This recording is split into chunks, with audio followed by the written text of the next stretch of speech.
ఈరోజు నేను ఈ వీడియోలో ఏం చెప్తానంటే ఇప్పటి వరకు కంటపడిన 5 అత్యంత పెద్ద పాముల గురించి చెప్తాను. ఈ వీడియో మీకు ఖచ్చితంగా నచ్చుతుంది, చివరి వరకు చూడండి. ఫ్రెండ్స్, ఇంతవరకు మీరు నా యూట్యూబ్ ఛానల్ కనుక సబ్స్క్రైబ్ చేసుకోకపోయింటే ఇప్పుడే కింద కనిపిస్తుంది కదా సబ్స్క్రైబ్ బటన్, దాన్ని నొక్కి సబ్స్క్రైబ్ చేసుకోండి. పక్కన ఒక బెల్ వస్తుంది, దానిపైన కూడా క్లిక్ చేయండి. Number 5, 33 feet anaconda. బ్రెజిల్ దేశంలో బెలోమాంటే అనే ఒక డ్యామ్ను కట్టడం కోసం ఆల్టామిరా అనే గుహలను తవ్వుతున్నారు. ఆ టైంలో కొంతమంది కూలీ వాళ్ళు పడగొట్టిన వ్యర్థాలు వాటంతటా అవే కదలటం చూశారు. అది చూసిన వారు ఇక్కడ ఏదో భూకంపం వస్తుందేమో అని భావించారు. భయంతో అక్కడి వాళ్ళు పరిగెత్తేశారు. ఇంతలో ఆ బిల్డింగ్ వ్యర్థాల నుండి ఒక భారీ నల్లటి ఆకారం కదులుతూ కనిపించింది. వెంటనే అక్కడ ఉన్న ఇంజనీర్లు మిషన్ల సహాయంతో ఆ వ్యర్థాలను పక్కకు తీశారు. అక్కడ ఒక భారీ పాము వారికి కనిపించింది. ఈ పామును చూడగానే అందరికీ హాలీవుడ్ మూవీలో చూసిన అనకొండే గుర్తుకొచ్చింది. ఈ పాము తోకని 3 అంతస్తుల ఎత్తు వరకు పెద్ద క్రేన్తో లేపినా సరే దాని ముఖం ఇంకా నేలను తాకుతూనే ఉంది. ఈ పామును వీడియో కూడా తీశారు. ఈ పాము వెడల్పు 3.5 ఫీట్లు ఉండగా పొడవు ఏకంగా 33 అడుగులు ఉంది. అయితే ఈ పాము పైన బిల్డింగ్ వ్యర్థాలు పడటంతో అలాగే క్రేన్తో పామును బలవంతంగా లాగడం వల్ల ఈ పాము చనిపోయింది. Piranha anaconda.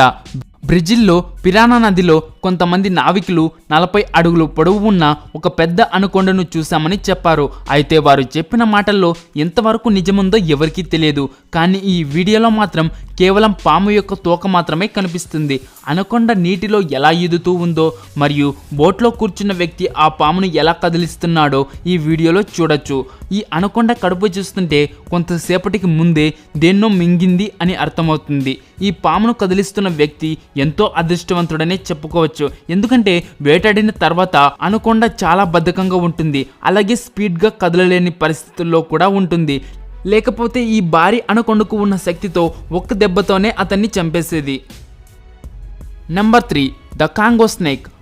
1943లో రెండవ ప్రపంచ యుద్ధ సమయంలో బెల్జియన్ పైలట్ అయిన రెమీ లియార్డే ఒక మిషన్ను పూర్తి చేసుకుని వెనక్కి వస్తున్న సమయంలో ఆయన ఆఫ్రికాలోని కాంగో దేశం మీదుగా ప్రయాణిస్తున్నాడు.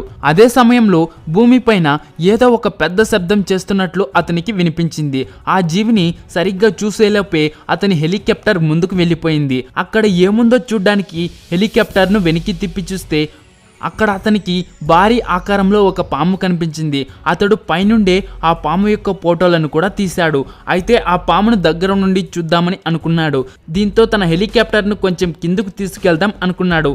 అయితే లియార్డే హెలికాప్టర్ను ఆ పాము దగ్గరకు తీసుకెళ్లగానే ఆ పాము అతని హెలికాప్టర్ పైన దాడి చేయటం మొదలుపెట్టింది.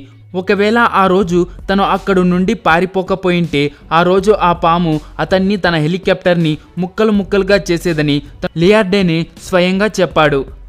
ఆ తర్వాత ఎక్స్పర్ట్స్ ఈ ఫోటోను పరిశీలించి పాము దాదాపు 100 ఫీట్ల పొడవు ఉంటుందని అంచనా వేశారు. Then above. మలేషియా చుట్టుపక్కల నివసించే ఇబాన్ జాతి ప్రజలు ఆ ప్రాంతంలో ఒక భారీ పాము సంచరిస్తుందని ఎప్పుడూ చెప్తుంటారు. ఈ పామును వాళ్ళు నబోవ్ అని పిలుస్తారు. వాళ్ళ పూర్వీకులు ఎవరో మరణించిన తర్వాత ఈ పాము రూపంలో మళ్ళీ జన్మించారని వాళ్ళ నమ్మకం. ఈ పాము దాదాపు 120 అడుగుల పైనే పొడవు ఉంటుంది. పైగా ఈ పాముకు దైవశక్తులు ఉన్నాయని కూడా నమ్ముతారు. ఇబాన్ జాతి వారు చెప్పే వివరాల ప్రకారం ఈ పాము ఎవరికీ హాని చేయదట. అయితే ఈ ఆదివాసులు చెప్పేదాన్ని బట్టి మనం నిజమని నమ్మేదానికి లేదు. 1998లో ఒక బ్రిటిష్ ఎక్స్పర్ట్ ఈ పామును చూశామని చెప్పాడు. అతడు ఈ పాము ఫోటోలను కూడా తీశాడు. కానీ కొంతమంది ఎక్స్పర్ట్స్ ఏం చెప్పారంటే ఈ ఫోటో ఫేక్ అని కొట్టిపారేశారు. కానీ జనవరి 31, 2009వ సంవత్సరంలో ఈ పాముకు సంబంధించిన మరొక ఫోటో జనాలలో మరింత ఆసక్తిని పెంచింది. ఆ సమయంలో మలేషియాలో కొన్ని ప్రాంతాల్లో వరదలు వచ్చాయి. దీంతో వరదల ప్రభావిత ప్రాంతాల్లో సహాయక చర్యలు అందించడానికి వెళ్లే ఒక హెలికాప్టర్ పైలట్ బ్లేన్ నదిపై ప్రయాణిస్తున్న సమయంలో ఈ భారీ పామును చూశాడు. అతను వెంటనే తన కెమెరాతో ఈ పాము ఫోటోలను తీశాడు. ఆ పాము దాదాపు 110 అడుగుల పొడవు ఉంటుంది. టైటాన్ అబోవా. టైటాన్ అబోవా ఎంత బలమైన పాము అంటే దీన్ని బరువు దాదాపు 1500 కేజీల నుండి 2500 కేజీల వరకు ఉంటుంది. ఈ భయంకరమైన పాము డైనోసార్ల టైంలో ఉండేది. అయితే కొంతమంది ఏం చెప్తున్నారంటే ఈ పాము ఇంకా సౌత్ అమెరికాలోని అమెజాన్ నదిలో ఉన్నాయని చెప్తున్నారు. ఈ పాము దాదాపు 200 అడుగుల పొడవు ఉంటుందట. ఈ పాము ఒక మొసలి లేదా ఒక చిన్న డైనోసార్ను కూడా మింగేయగలదట. ఈ పాము నేడు అంతరించిపోయింది. కానీ అమెరికాలోని ఒక సైంటిస్టుల బృందం భూమిపైనే అత్యంత పెద్దదైన ఈ పాము నేటికి బ్రతికే ఉందని చెప్పారు. అమెజాన్ నదిలో ఈ పాము ఉందని సైంటిస్టులు వాదిస్తున్నారు. వాళ్ళ మాటలను నిరూపించుకోవడానికి ఎన్నో ఫోటోలను కూడా చూపించారు.